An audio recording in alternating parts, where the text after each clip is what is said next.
আসসালামু আলাইকুম ভিউয়ার্স, বঙ্গভোজ কিচেনে জানাই তোমাদের স্বাগত। আজকের রেসিপিটা বাঙালির জনপ্রিয় চাকলি পিঠা বা যেটাকে বলা হয় ছিটা পিঠা।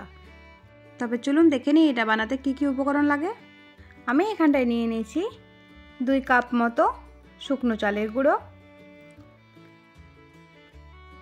তারপর আমি দিয়ে দিচ্ছি এখানটায় হাফ চামচ মতো লবণ আর হাফ চামচ মতো হলুদের গুঁড়ো। এটা দিয়ে তার মধ্যে আমি দিয়ে দিচ্ছি একটা ডিমটাকে ফাটিয়ে এর মধ্যে দিয়ে দিলাম। তারপর আমি সবগুলোকে মিক্স করে নেব। হাতের সাহায্যে আমি এটাকে মিক্স করে নিচ্ছি। এবার অল্প অল্প জল দিয়ে এটাকে একটা পাতলা ব্যাটার তৈরি করে নিতে হবে।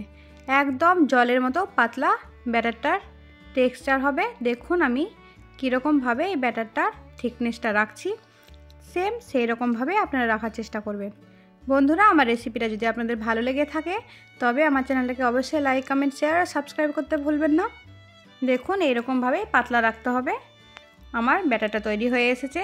এবার আমি একটা তাওয়ার মধ্যে দিয়ে দিচ্ছি তেল। তারপর এই ছিটে পিঠাটাকে এর মধ্যে দিয়ে দিলাম।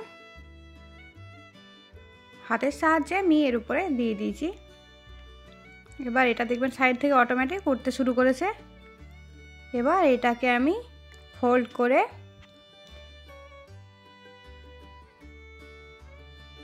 একটা প্লেটের মধ্যে তুলে নেব।